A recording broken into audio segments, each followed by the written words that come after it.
이 새벽에 함께 은혜 받을 하나님의 말씀이 잠언서 4장 23절부터 27절 봉독합니다. 모든 지킬 만한 것 중에 더욱 내 마음을 지키라. 생명의 근원이 이에서 남이니라. 구부러진 말을 내 입에서 버리며 비뚤어진 말을 내 입에서 멀리하라.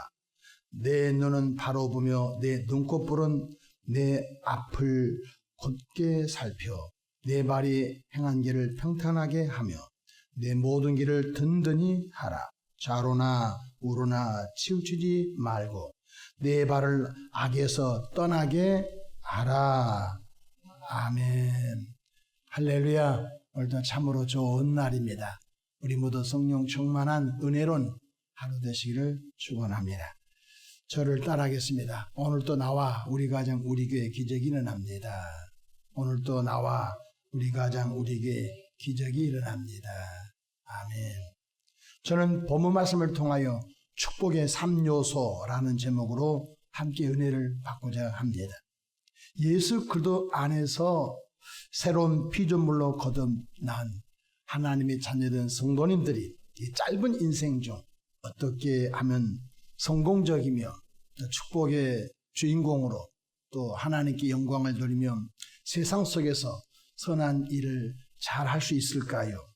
첫 번째로 긍정의 언어를 늘 사용하는 습관들이 있기를 바랍니다.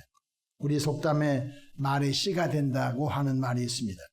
부정적인 말에도 부정적인 열매가 있고요. 긍정적인 말에도 긍정의 열매가 있지요. 이스라엘 백성들이 하나님의 은혜 가운데 애굽에서 구원받아 홍해가 갈라지고 광야에 나오게 됩니다.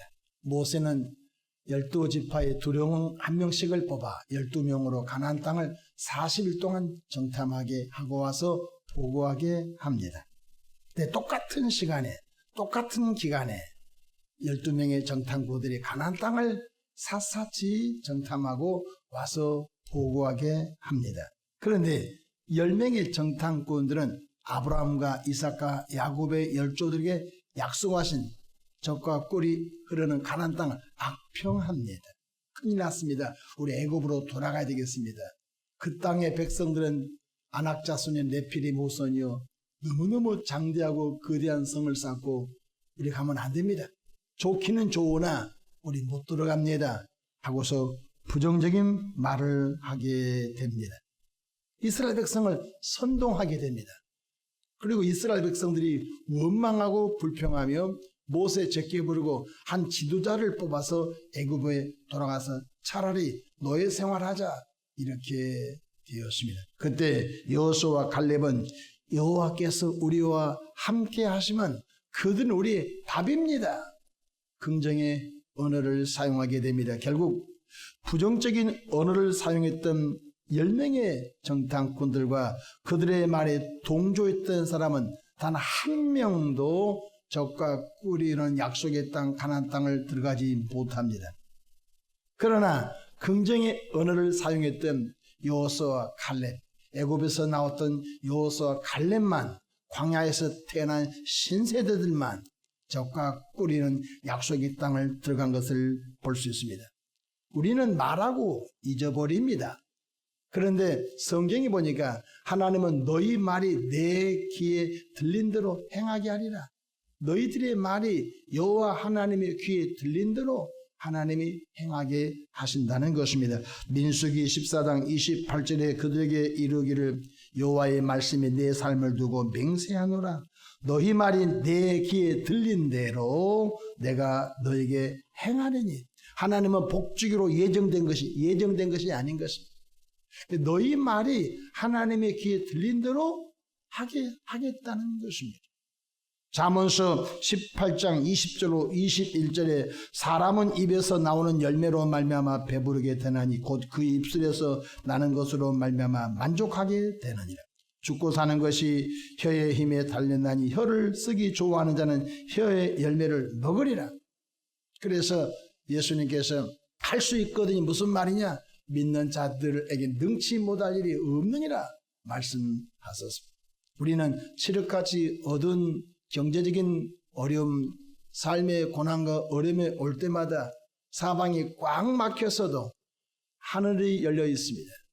그래서 우리는 하늘을 바라보며 하나님의 은혜를 구하는 긍정의 언어를 쓰기를 축복합니다.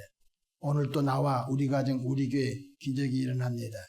그 말을 사람들은 듣지 않을지라도 하나님은 우리가 고백하는 긍정의 언어를 들으시고 행하신다는 것을 깨닫기를 축복합니다.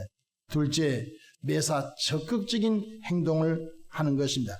성경에 보니까 주저하는 사람은 성육신하신 예수님의 은혜와 은총과 기적을 경험하지 못합니다. 야고보는 이걸 보고 행함의 신앙이라고 합니다. 행함의 신앙. 예수님의 공생애 중 적극적으로 반응한 사람들만 예수님을 통하여 치유와 회복과 구원을 받게 됩니다. 여리고성의 맹인 바디메의 적극적인 행동을 우리는 본받아야 되겠습니다. 예수님 당시 유대 땅에 맹인 바디메만 있었겠습니까? 그 시대에 얼마나 많은 맹인들이 있었겠습니까? 그런데 왜 유독 여리고성의 소경 맹인 바디메만 구원 받았을까요? 바로 주저하지 않았습니다. 예수님이 치료의 하나님이심을 믿고 적극적으로 반응했던 것입니다. 마가복음 10장 47절로 48절 보면은 나사렛 예수시나 말을 듣고 소리질러 이르되 다윗의 자손 예수여 나를 불쌍히 여기소서 하거늘 많은 사람이 꾸짖어 잠잠하라 하되 그가 더욱 소리질러 이르되 다윗의 자손이여 나를 불쌍히 여기소서 하는지라. 얼마나 적극적으로 반응했는지 알 수가 없습니다. 자기가 들었던 예수님에 대한 믿음을 행동으로 보였던 것입니다. 예수님께서는 어떻게 반응하셨죠? 51절에 예수께서 말씀하여 이르시되 내게 무엇을 하여 주기를 원하느냐? 맹인이 이르되 선생님이여 보기를 원하나이다. 예수께서 이르시되 가라 내 믿음이 너를 구원하였느니라 하시니 그가 곧 보게 되어 예수를 길에서 따르니라고 말씀해 주셨습니다. 그렇습니다. 오늘 우리 시대에 같은 시대에 살고 있는 많은 분들, 어떤 분은 예수님의 은혜를 경험하신 분이 있고요.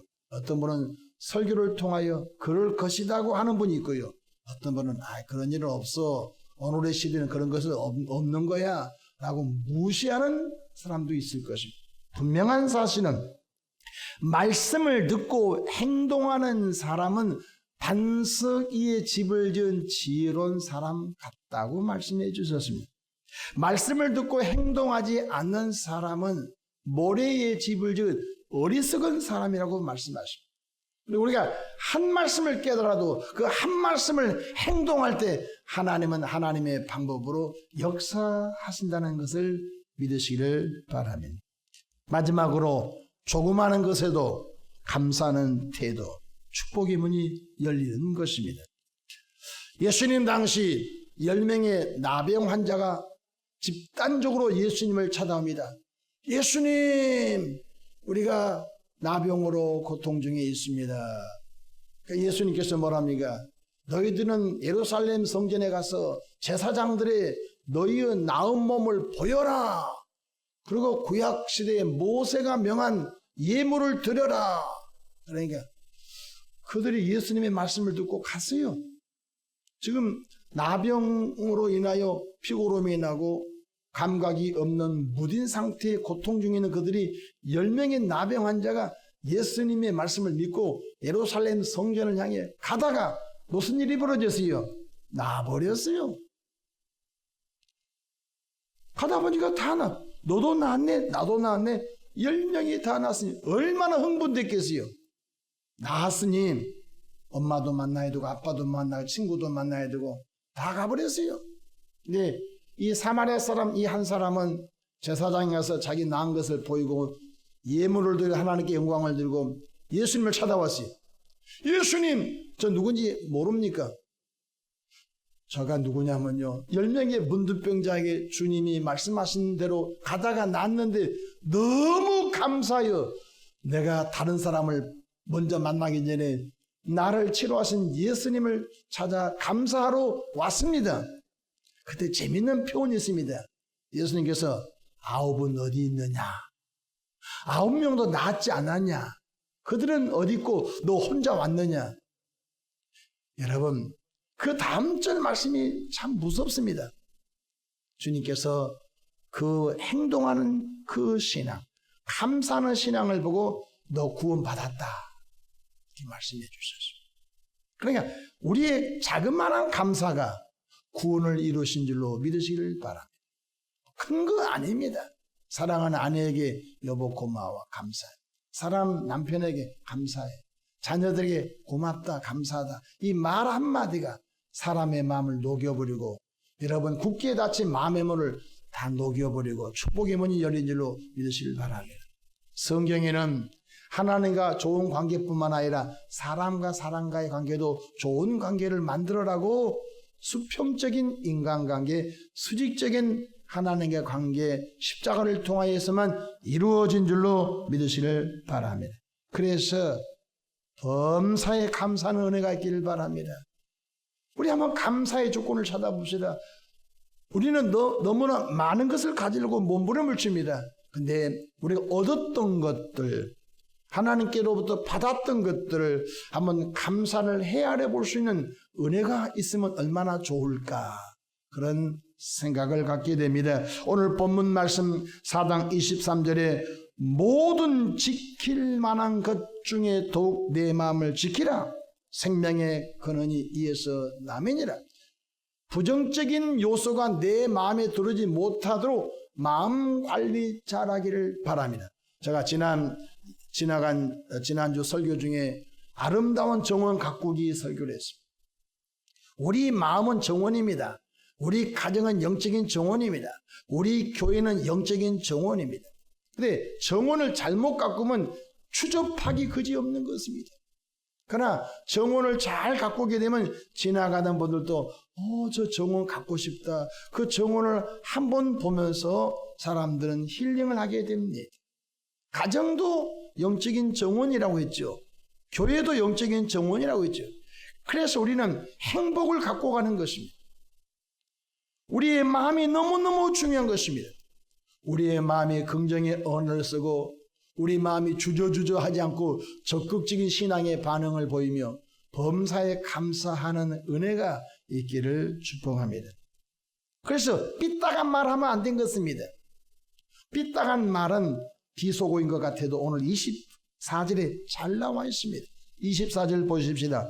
구부러진 말을 내 입에서 버리며 비뚤어진 말을 내 입에서 멀리 하라고 말씀하십니다. 비뚤어진 말. 우리는 범사 하나님 감사합니다.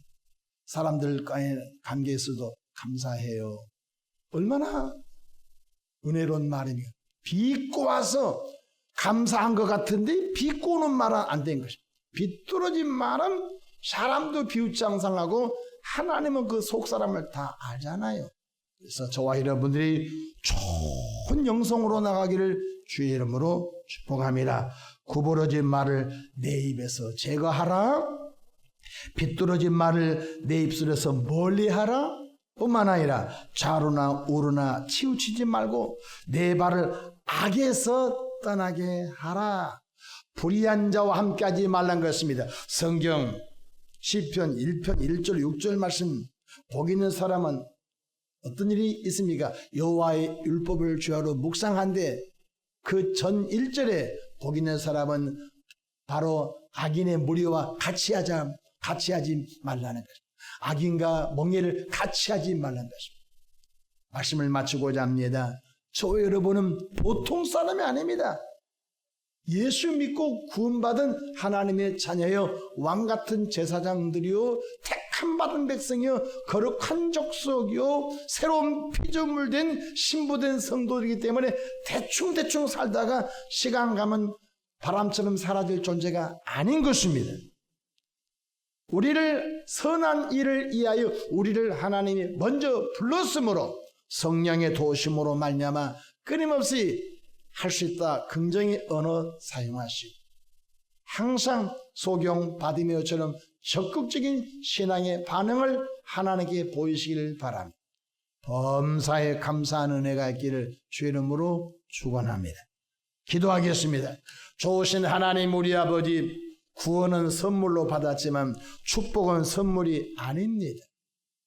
우리가 어떻게 반응하는가에 따라서 100배의 복을 받을 수도 있고 60배의 복을 받을 수도 있고 30배의 복을 받을 수도 있고 그렇지 못하는 사람도 있을 것입니다.